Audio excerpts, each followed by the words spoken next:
Welcome back, everyone. You're joining us for Clocking In with PilieroMazza, labor and employment news for government contractors. I'm Sarah Nash, and I'm here with Nicole Atala. We're partners at PilieroMazza. And as we went over last week, we are trying to give you really quick, less than 10 minutes, updates on current events in labor and employment for government contractors. So, Nicole, what are we talking about this week?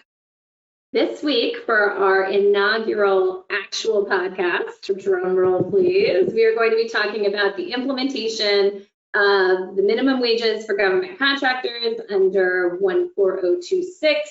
And some of you might be saying, well, why are you talking about this now? Because this went into effect last year. But this year is the first year we've really seen the wage rate shoot up to 1620. And all contracts that are SCA covered contracts should be subject to this by now. And so now, as of January 1, we're really starting to get a lot of questions about whether it applies, how it applies, when it applies. So Sarah, what have we been hearing from our clients? So there's been a lot of confusion about what actually makes this requirement effective. Technically, you need to have the appropriate FAR clause incorporated into your contract in order for it to apply. And so a lot of the questions we've been receiving have been, when do we know it's been incorporated? It's in wage determinations or it's referenced in wage determinations that are attached to our contract. Our CO is saying it's in there, but they actually haven't included it within the contract. Those are most of the questions, just like, how do you figure out when it applies? Right. So the way it should have worked in like a perfect world, right, is that the Biden EO was issued to kind of overcome or supersede that Obama minimum wage EO, which was 13658.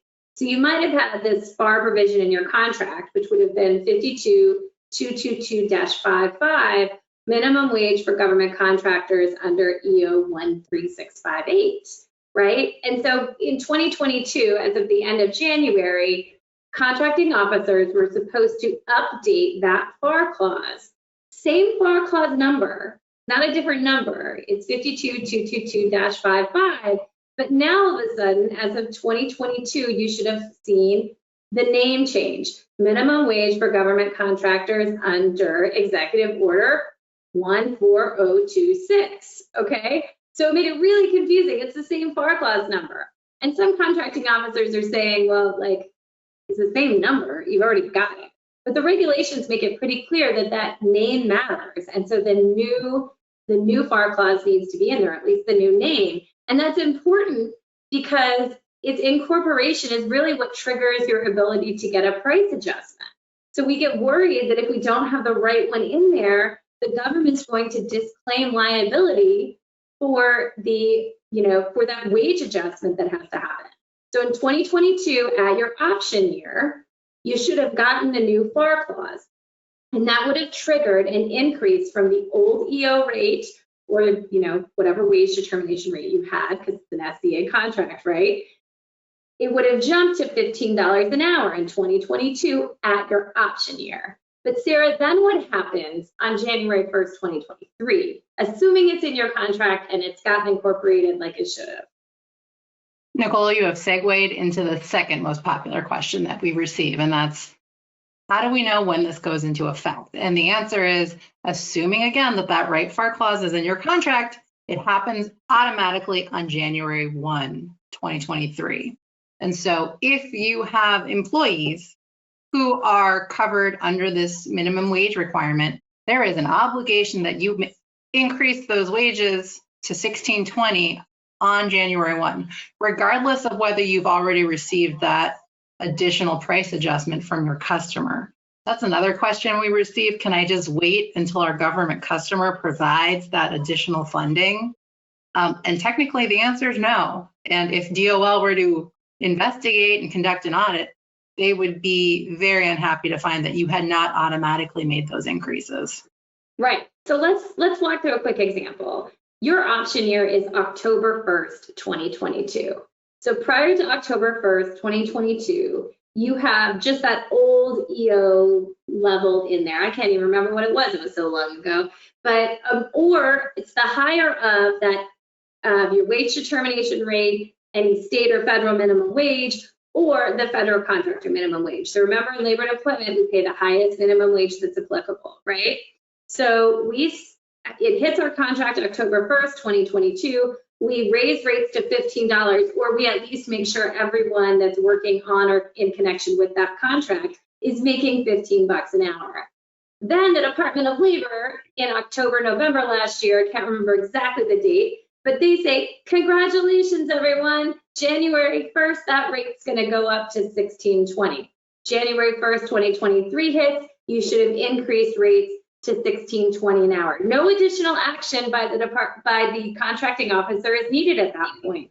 It just automatically adjusts based on the Department of Labor's announcement of what the new rate is going to be effective January 1st of each year, and that's done by using the Consumer Price Index. So as we go into the next year, we go into 2023, October, November-ish timeframe, the Department of Labor will make an announcement as to whether the wage rate will stay the same or whether it will increase again for 2024. So if you're an SCA contractor, Sarah, how many times a year might you have to submit a price adjustment to a contracting officer? Well, in an ideal world, you're limited to twice, right? You've got the increases that are increased because your wage determinations have been increased, and you've got that automatic increase from the minimum wage requirement. It could get a little bit complicated if you have a CBA and you're submitting a wage determination increase, but generally you're going to want to consolidate into those once a year as well. And so it could be a headache, but technically, yeah, you could be submitting these twice a year.